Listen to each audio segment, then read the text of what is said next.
Would you believe me if I told you that someone who once couldn't walk into a grocery store without having a panic attack is now standing on stages in front of 10,000 people and getting paid 5 figures to do it?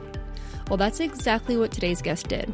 Kim Strobel is a motivational speaker, happiness coach, and author of Teach Happy: Small Steps to Big Joy. She's been featured in USA Today, Business Insider, and Success Magazine, speaking for Fortune 500 companies and even the FBI. And in today's episode, she's going to show you exactly how she did it and how you can too. Welcome to Energetically Speaking. Okay, hello, Kim. Welcome to Energetically Speaking. How are you today? I'm doing great, Claire. Thanks for having me here today, honey. This is like a full circle moment. Isn't this kind of weird? Like, for those of you who don't know, Kim was my 4th grade teacher. And so it's a really wild full circle moment that I guess, did you ever expect me to have a podcast one day? No, I didn't know you were this wonderful spiritual woo-woo-y being that I was too, even when I was your teacher, but you wouldn't have known that. But interestingly enough, that is how your mother and I became best friends. Is we happened to be in a vehicle together with a group of women who were traveling to see a psychic in Bardstown, Kentucky. And your mom and I just completely hit it off because back then nobody was talking about this stuff. And I actually felt such a connection to your mom first. And then, of course, I had you in my classroom. So it's delightful to have watched, even the last 2 years, your kind of growth and metamorphosis of this new chapter you're stepping into. Oh, thank you. I appreciate it. And I can remember growing up and hanging out at your house all the time. I can remember the conversations here and there between you and my mom of talking about spirituality trips and I think Sedona was an option at one point, going to Sedona. So I can remember having all of those conversations or listening to them and being a part of them. So it's really cool that it's come so full circle in this moment. So yes, it is indeed. So I was in 4th grade. I did the math. I was 2007, 2008, I believe. So how long after that did you leave the teaching world and go into coaching educators? My gosh, Claire. So even to back that story up even further, I went to college and I quit after a year because I had severe panic disorder and I did not know that was what was wrong with me. I just thought something was wrong with my brain. And so I went to work as a secretary and then I went back to college. So I worked full time as a secretary, drove 90 minutes to USI 3 days a week and went to school till midnight, got my teaching degree. But then when I got out, there were no teaching jobs available, believe it or not. So I stepped into a teaching assistant's job and I made $8 an hour. And I was a single mom trying to make it on my own for the most part. And so I actually rode the special needs bus in the morning for an hour and in the afternoon for an hour because it generated $16 extra a day for me. And in the year 2000, that happened to be exactly what it cost for Spencer's daily daycare. So then when I finally got my teaching position, I was just so delighted to have my own classroom. I remember I felt like I was making so much money. $29,600 was going to be my yearly salary. And I just loved teaching so much. But I always just felt this call to move into leadership. So from there, I went on to become a literacy coordinator. Then I was a curriculum director. And I had worked for 1 year for a consulting company where I was delivering professional development. And I was just not aligned to the same value system that they were. And so I remember I was 39 and I quit. I quit, Claire, and I kept saying to myself, I'm 39 years old and I don't have a job. I don't have a job lined up for next year. I'm 39 years old and I don't have a job. And I remember thinking that I've had a job since I was in 5th grade. And since 5th grade, I've had a job. I babysat and, all kinds of stuff. But I read this book from Joel Osteen and he told me I have to rephrase that. So I started saying, I'm 39 years old and the right job is headed my way. I'm 39 years old and the right job is headed my way. So I ended up getting this curriculum director's job for 2.5 years. And I planted the seed inside my subconscious mind that someday I wanted to launch my own business. And I don't know, I would say that probably from the time you were in fourth grade. I think it was probably about 6 years later. I think I launched in 2016, Strobel Education full time. I quit my curriculum director's job, steady paycheck every 2 weeks, free insurance, wonderful insurance, and I launched Strobel Education.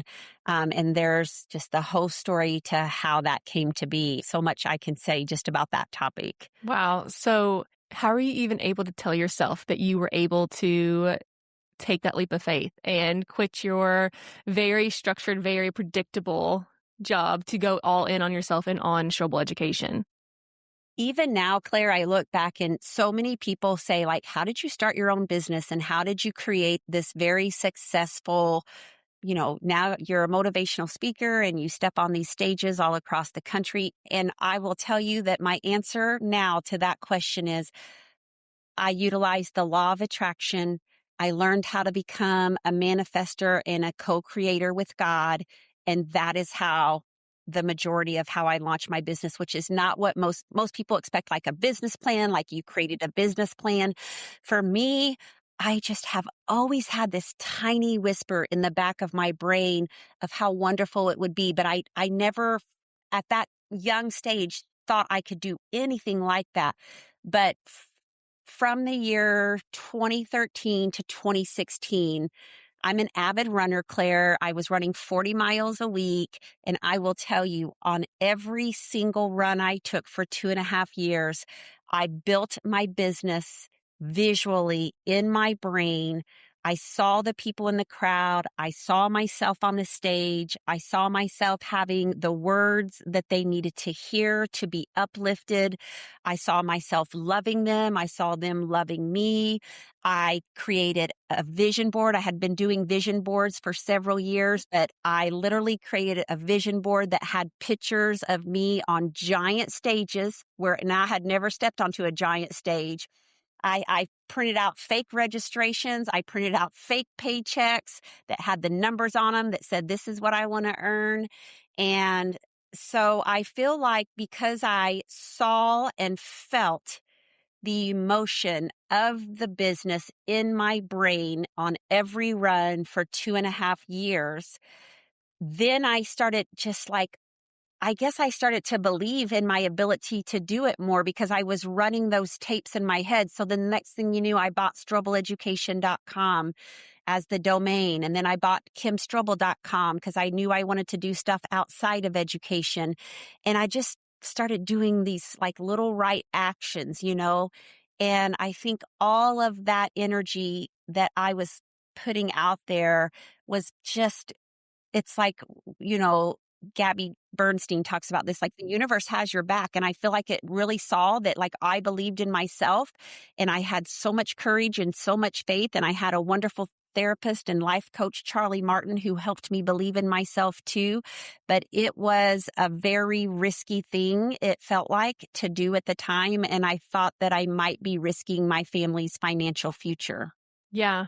Yeah. And I can see like how difficult that would have been and how like scary that would have been. But it sounds like you visualized so much that you started to become the person who was doing all of those things, even if maybe you didn't know it at the time, but you were becoming that version of you who was on the big stage, who was getting the big paychecks and doing all the things. So when you took that leap of faith, were there any voices, anything holding you back, any like negative talk, self-doubt, anything like that was like, Kim, what are you doing? Don't do this. It sounds like you followed that intuition, like that inner guidance, but were there other voices that was like, Kim, stop, don't do this, don't do this? Oh my gosh, yes. So my husband, which Claire, you know him, he is very laid back. He's a complete follower. And I always say the man's only stood up to me twice in his whole life. And one of those times was when I told him in September of 2015 that I wanted to quit my curriculum director's job and launch Strobel Education full time. And he about had an attack. He was so scared around money. He really did feel like, like, how are you going to find these people? Like, I know you're really good, but like, how are you going to find people? How are you going to get yourself in schools? How are people going to find you to hire you? And so that really scared me because he is a very sound and grounding voice in our relationship. But when I tell you that the intuition was so overwhelming that it was as if I could not do it. And I think that's kind of been my secret sauce. Like even now, we're getting ready to launch an entire new leg of the business. And I don't know if it will generate a dollar, but I have these like strong intuitions that this is how we need to show up now and serve our educators. And I think I'm really good at following and listening to that very intuitive guidance that Yeah. does guide me. Would you say that has been the most important part of this whole journey, following that inner guidance, that intuition? Oh my gosh, Claire, absolutely. And I think that I'm an action taker. So I hear the intuitive thinking and the voice, and it fires me up and it fuels me. And then I start taking a lot of right actions, And I even remember like the first year we launched, I thought if I can just make 30,000, we can sustain our house payment. I was lucky. I had a husband who did generate an income. So we needed both of my incomes, but we could still live if we, didn't have mine. And so the first year, Claire, we brought in 150,000 in revenue. Okay. But I'll show you how my brain can still get hijacked to this day. So Gay Hendricks writes in his book, The Big Leap, about how we all have this upper limit problem inside of us, which is an internal thermostat. And that internal thermostat says, Kim's only comfortable making this kind of money. She's only comfortable having this much love in her life. She's only comfortable having this much peace, this much happiness. And whatever our internal thermostat, that was set inside of us at a very young age from our parents, our caretakers, and our environment. So, the fact that I made $8 an hour and then thought I was really knocking it out of the ballpark at 30K. And then I have this first year and it's 150K. And Scott and I, we had always just done like really cheap vacations. Like we were so thankful when your mom invited us to go to your parents' condo in Florida, and Spencer and I stayed for a week and didn't have to pay anything. I mean, those are the types of vacations we took. And so we treated ourselves to what would be considered a luxurious vacation. It was probably 4,000, and we were sitting on the beach, and I happened to be reading that book. And I remember sitting there and I was looking at the beautiful ocean and I was like, this is incredible. Like Strobel education, it showed up and served all these schools and it generated 150, like that's wild. Look at us. And then all of a sudden, Claire, my brain went, that's not normal. That's an anomaly. You will never be able to sustain that. You actually probably are going to be lucky next year if you even make 30K. Like my brain automatically started sabotaging my ability to enjoy my success because I had not operated at those higher levels. And so I didn't have an internal blueprint yet to do that. So I knew from that book that I had to up level my internal blueprint so that that became the new normal. Otherwise, I was going to sabotage myself with these thoughts of, it's just an anomaly that happened and I'm going to be lacking. So I got to work on downloading those new money blueprints that said, absolutely, you're not only a 150K maker a year, you're a 300K maker a year. And so what I have found is even now in my business, anytime we up level, I have to really go to work and make that the new normal. Wow. So how did you do that? Walk us through, like, what did you say to yourself to be able to say, okay, I can actually sustain 150K or more a year? So I'd already had the vision boards going, which, I'm looking at my most up-to-date one. It's about 3 years old over here. And I put little check marks on everything that I've accomplished. And then I've always really been into affirmation work. And so one of the things that you said earlier, Claire, that I kind of reiterated is you cannot base your potential, your ability of what you want to manifest, if you base that on where you currently are, you're never going to get there. So you said something like you have to live the bigger version of yourself right now. Even though you're not there, you're living it as if you are, which means the thoughts I'm pouring into my subconscious mind all the time through, I will tell you, I'm an avid reader like you. So I read a ton of books that download new beliefs. I read books about prosperity. I read books about wealth. I read books about, attracting richness in my relationships, richness in my joy, richness in my happiness. And yes, I'm not afraid to say it, richness in my money. I read a lot of books that have shown me, wow, Kim, what you were taught about money isn't right. And what you were taught about your potential to earn money. So constantly personal development reading is always up leveling me. And then I write affirmations, and I've been doing it for years. And so you know this, but 5% of how we show up in life comes from our conscious thinking mind. That's the prefrontal cortex. And it's where you plan. It's where you think. It's where you execute. It's all the thinking that it takes you to get through the day. Most of it's going on there. But we all have this subconscious part of our mind, which, as you know, is the dark recess part of our mind. But what the research shows is that 95% of how we navigate life, Claire, comes from our subconscious mind. And that's where our beliefs about ourselves, our values, those types of things are housed there. So there's really like this back kind of software system that's actually running everything, but we're not aware of it. We don't even know that we're showing up with those beliefs of scarcity and lack and our inability to achieve what we want. So for me, I have like a lot of morning energetic practices that I do. So if I run you through my morning, this morning I woke up, I did my 22 minutes of transcendental meditation.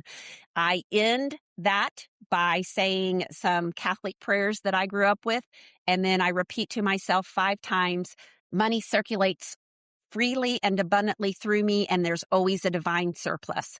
Money circulates freely and abundantly through me, and there's always a divine surplus. I say that 5 times when I come out of my meditation. And then at night, when I do my night meditation, same thing. Then I go to my deck and I write my 5 gratitudes, what I'm thankful for, because gratitude is one of the highest vibrational frequencies that we can hold and put out into the universe. And that's the law of reciprocity, as you know. So what we're putting out is being multiplied back to us. And then I have 10 affirmations that I write right now every single day. I've been doing it for years. Sometimes they change. And so you can see that just in my morning routine, oh, and as soon as I get out of bed, I say, today's going to be a great day and I'm going to be lavishly prosperous in all areas of my life today. So, these are the messages. And then on like right now in front of my computer, it says, you deserve this, because a couple of years ago, we really up-leveled the business and I almost doubled my revenue. And I was like really shaky about it. Like, who am I to be this kind of earner? And so I wrote this note that says, you deserve this. Like, I see it every day. Like, you deserve this, Kim. You've worked for it and you deserve it, So I think for me, it's not like, it's just a fabric of every part of my being. Yes. Yeah. And I refer to it as my programs, those programs we had as a child that were programmed into us. And a lot of the work that I do is help people program out those old beliefs and program in those new supportive beliefs. But the topic of money is a really big and really touchy subject to a lot of people. So how, you walked us through kind of how you do your work and how you had to do this money kind of mindset work. So if you were speaking to someone who feels really uncomfortable talking about money, what would you say to them to help them feel more comfortable with money and to help them feel like they are better able to receive and look for ways in their life that they are better able to receive? Yeah. And I think that's one of the things that's a service that has been done wrong, is like, there are certain topics we've been told you don't talk about money, you don't talk about sex. And in fact, I think we should be talking about all of those topics. And so there's this idea like, okay, you need to like be humble and you should, but it's really not about that. To me, when I can say to somebody like I did recently, like, I honor the woman who had to ride the special needs bus to make 16 extra dollars a day. And I want you to know the same woman steps on a stage for 60 minutes now and may make 12 to 15,000 for the 60 minutes that she's up there. And that doesn't mean that like that person is better than the $8 an hour, Kim. But what it does show is that I was able to step in to a way that I knew that I could show up and serve in a way that felt more alignment to me. And that if I can do it, the girl who had severe panic attacks and couldn't even walk to the grocery store or walk in the grocery store, then maybe you start to see that you can make, if you want, that kind of money too, or you can attain these types of goals or whatever it is. But Sean Aker says that most of us are only utilizing 10% of our potential, Claire. There's 90% left, but we don't believe in ourselves to go out there and get it. Yeah. And so for people who have trouble, I mean, I have a list of 20 money books. I mean, I think you and I send back and forth, right? I probably have all 20. I know. And it's like, read this one, read that one, because that's how you start to get comfortable. And I don't, even on a sales call, sometimes I can feel myself nervous to say, okay, they want to book me. What's your price? 12,000.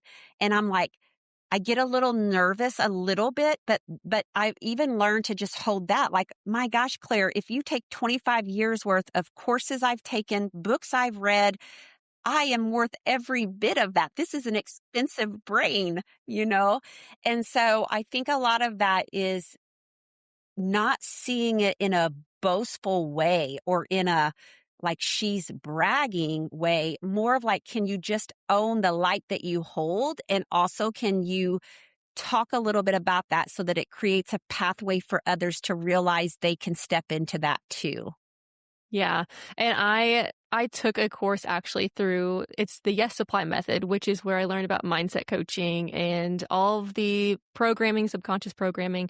And one of the things she says is, and she's the founder, her name's Reese. She says for every dollar she puts into her continued education and knowledge, she expects from the universe, I can't remember if it's double that back or triple, I can't remember. But she said that's what she tells herself every day is everything I put into myself and my education, I expect to have that doubled, if not tripled or more. So I think that's something too that I've kind of adopted, that I'm not wasting money. I'm not spending, like crazy amounts of money.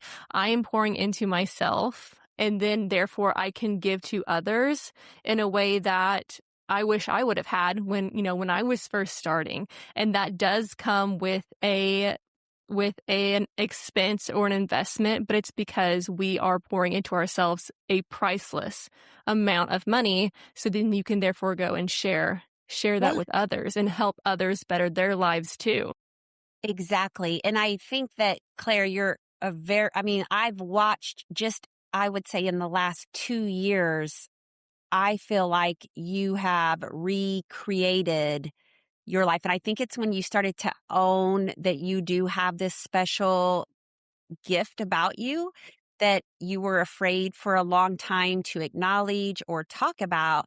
And then the more you became aligned to that, the more that it lit you up and the more that it allowed you to hold space for that version of yourself. And so I think that, for me too, even spending money, like my husband grew up in a very, very frugal family.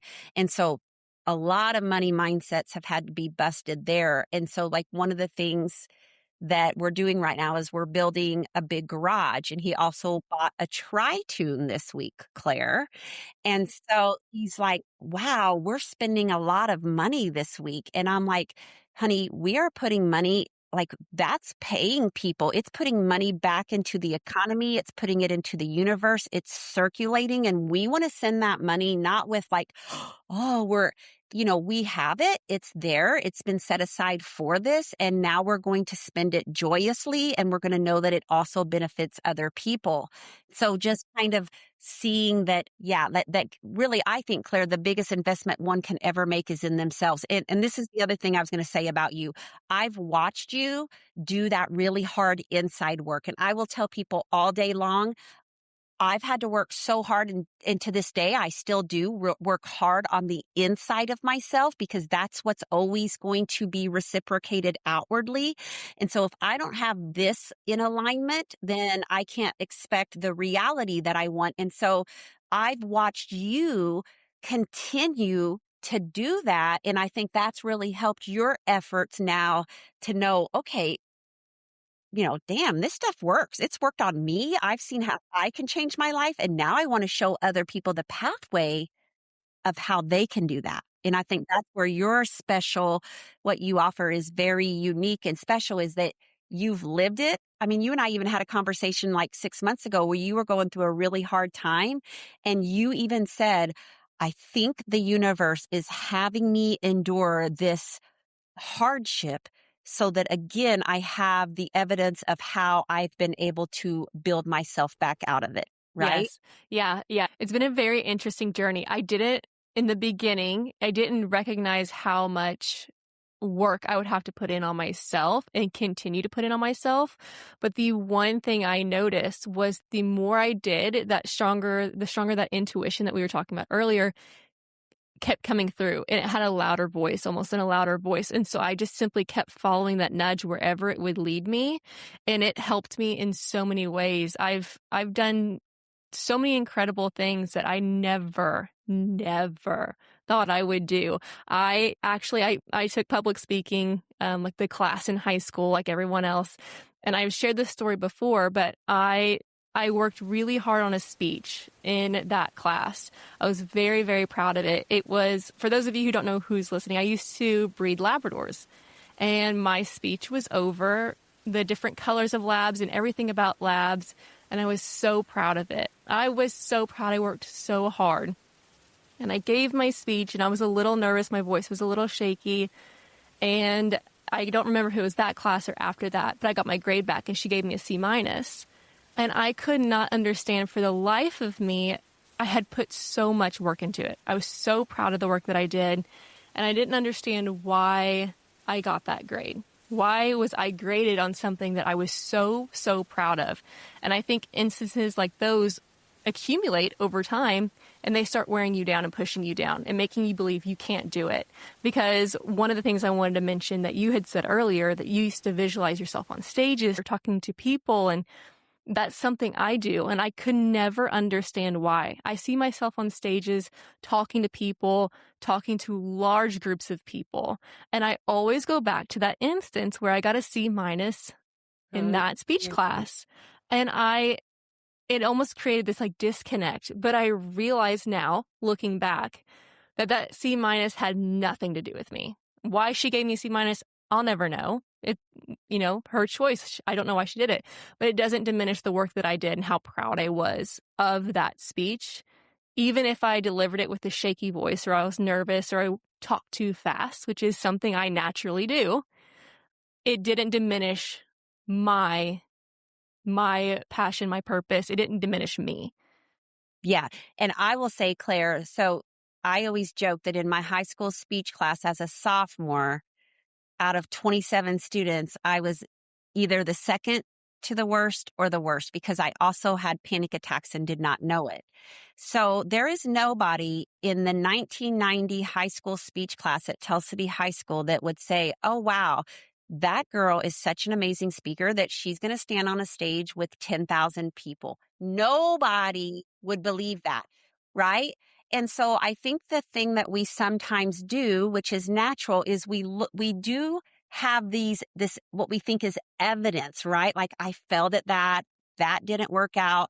I worked for that company for a year. That wasn't in alignment, but that didn't mean that I wasn't serving the way I needed to. I just needed my own business. And so I think we have to be really careful with the older versions of ourselves, or the so-called evidence that says you really don't have this skill set. Because again, I'm going to go back to there's 90% of the potential there for you if you're willing to tap into it and work at it and follow that gut instinct. And Claire, the number of, I've learned manifestation now for 20 years. And I mean, I took a course before like 5 years ago that completely up leveled me again. And so like, I feel like my ability to constantly invest in myself, it, it almost always has like, that's my super sauce. Like if you're going to spend 5K on this course, Kim, uh, uh, Claire, I'm getting way more than 5K usually, unless it's just a terrible course. Like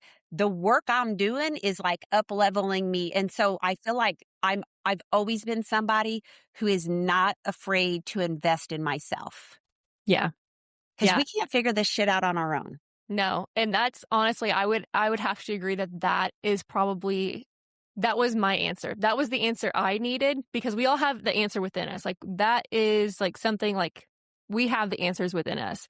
And when I learned to start putting that work into myself and putting that effort into myself and not shying away from who I was always meant to be, I grew confidence. I grew in, prosperity, and I grew in so many ways that I never expected. I have grown in friend groups. I've gained new friends. I have met new people who align with me and who aren't hoping that I don't succeed. Let me put it Yes. that way. Yes. I have found, incredible people I never imagined I would have met who want to see me succeed and grow. And I swear to you, it's almost like this frequency. When you meet people who are on the same frequency as you really start to act like them and become them. That's a very known thing.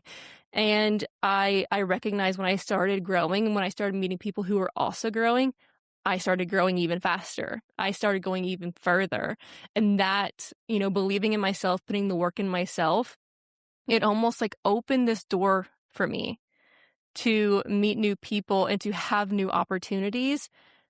And one of my favorite things to say, the saying, knowledge is power. Mm-hmm. So I like to rephrase that. And I like to say knowledge in action is power. That's right. Because you can have the knowledge all day long. You can have it. I could have all the answers in my head right now, but if I don't share them, they're not doing anything. Yes. So putting that knowledge in action, that's where the real power is. That's where that real special, like all of this magical stuff comes to play. And that's where you create your life, is putting, and when you work on that, or when you live your passion, is when you put that knowledge into action and do what makes you feel lit up inside. You're exactly right. And I think like, there's so many fears that can kind of come to the surface, so many of those like limiting beliefs. But one of the things that when I look back, now that you're asking me these questions, I feel like I can kind of tell people how I did it, but it's just not going to be your typical business 101 class. It's going to be actually more spiritual based. But one of the things that I've always enjoyed doing is I want to be around people who are so much better than me. And so some people get really triggered when they're around people who are smarter or more successful or more talented or higher earners. And they don't want to be around that because it makes them feel bad. I'm the opposite. So when I landed my first teaching job, I told the principal, put me next to the very best teacher in this school.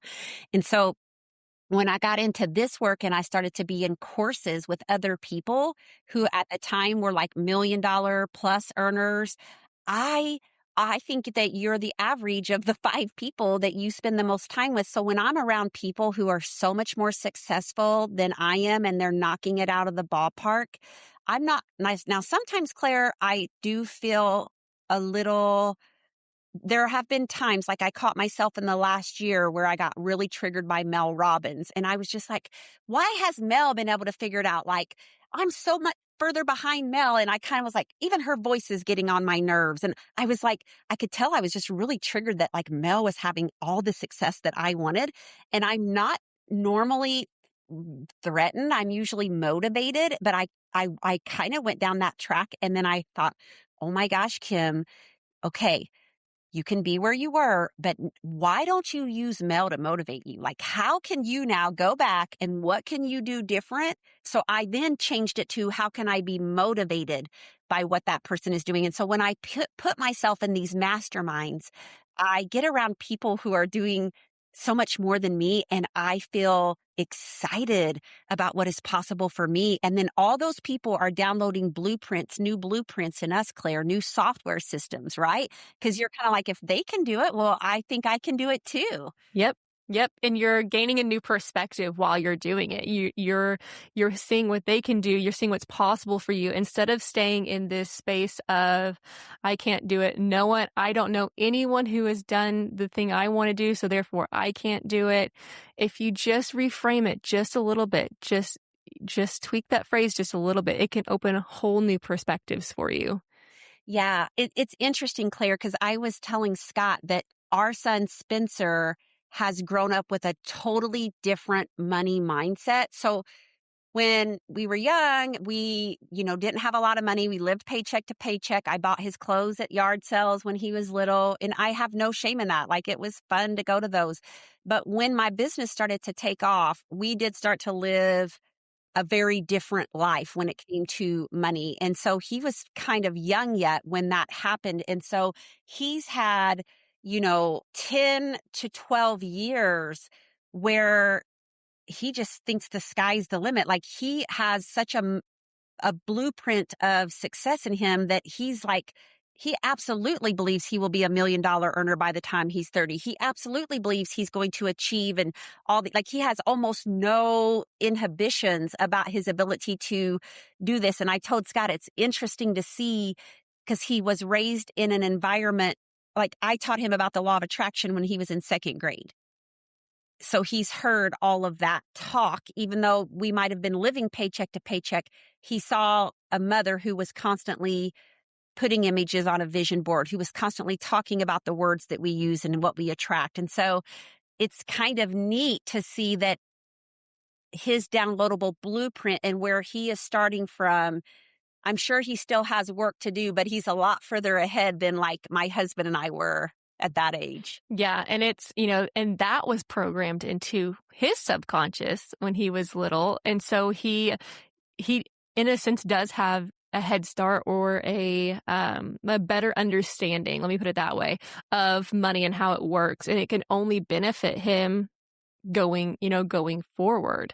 Yeah. So I think it's really, I admire that because that's something that I want to do with my son is instill that in him from an early age that he can do whatever he sets his mind to. I credit that to my parents a lot. They instilled in me from a very young age that I could do anything. I could do anything.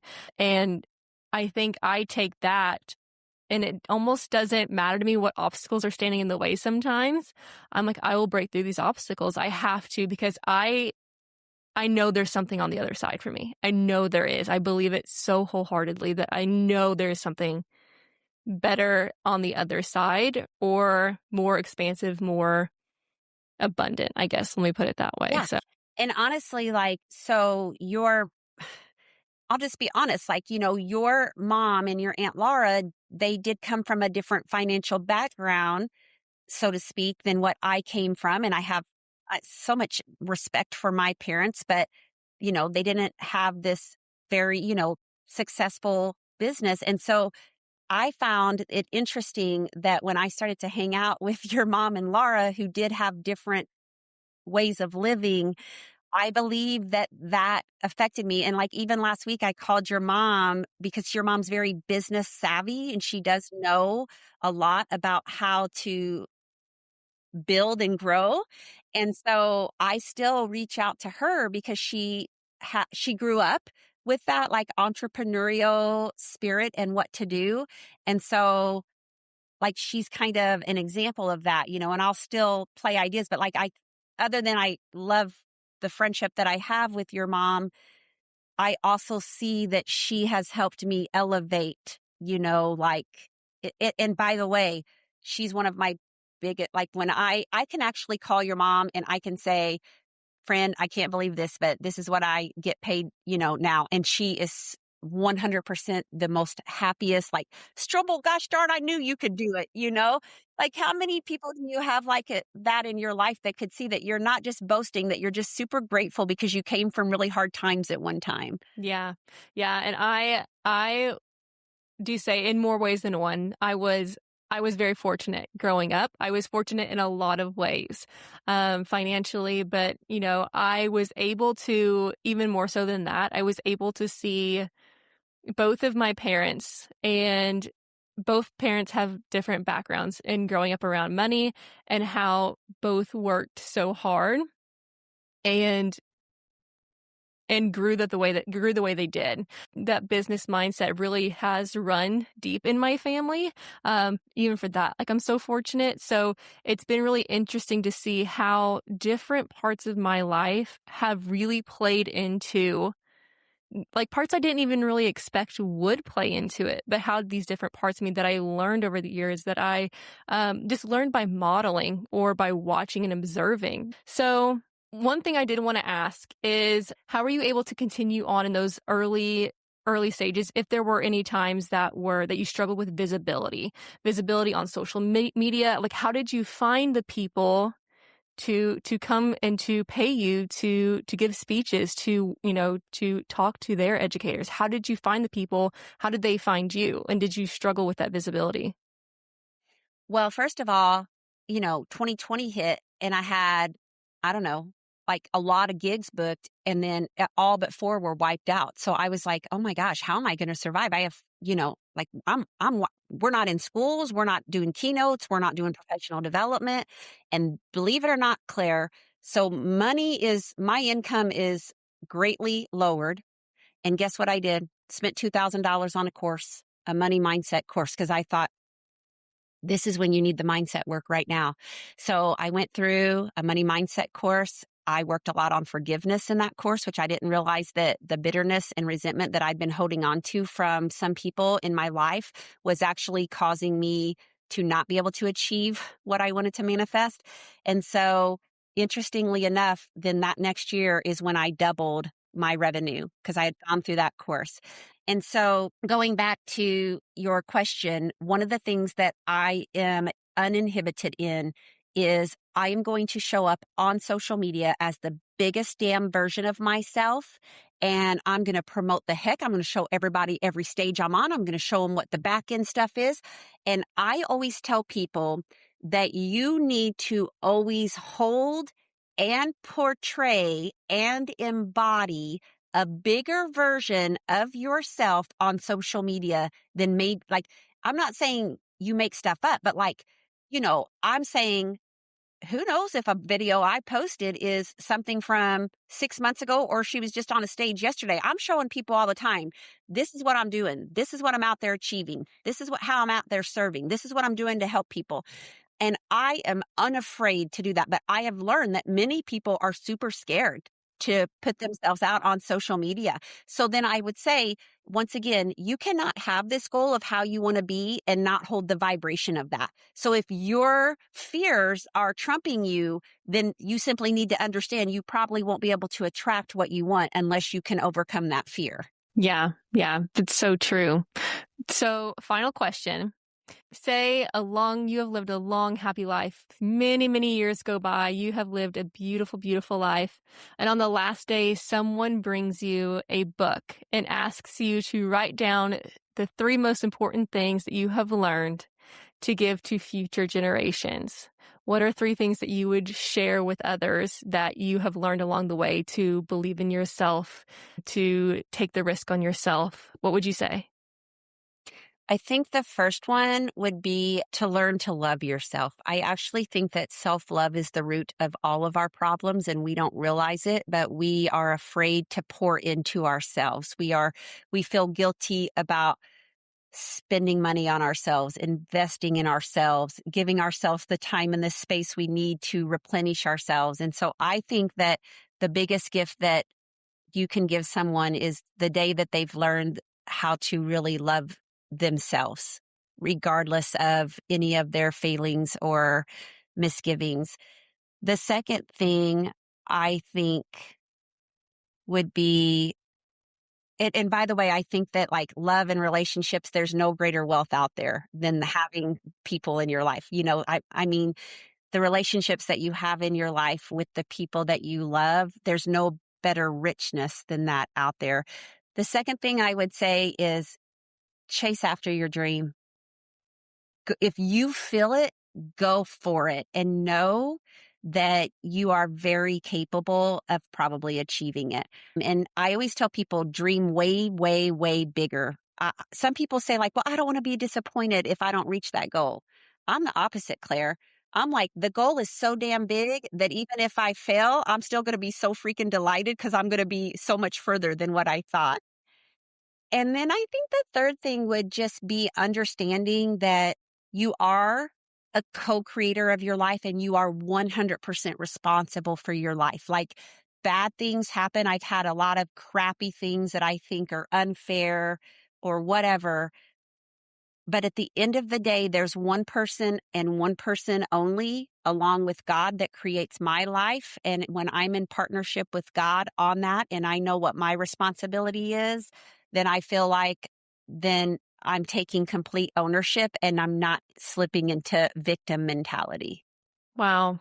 Thank you. Thank you. I love those. I think the self-love and the having the ownership of your life and being in authority of yourself is so incredibly important. So Yeah. thank you. You're Thank living that you. too. I'm watching you and I'm really Yes. proud of you. I'm watching every little step that you make. Oh, well, thank you, Kim. Thank you so much for being on today. And hopefully sometime in the future we could have you back on too. So Yeah, sounds thank great, you. Claire. Thank you so Thank you. much. Thank you.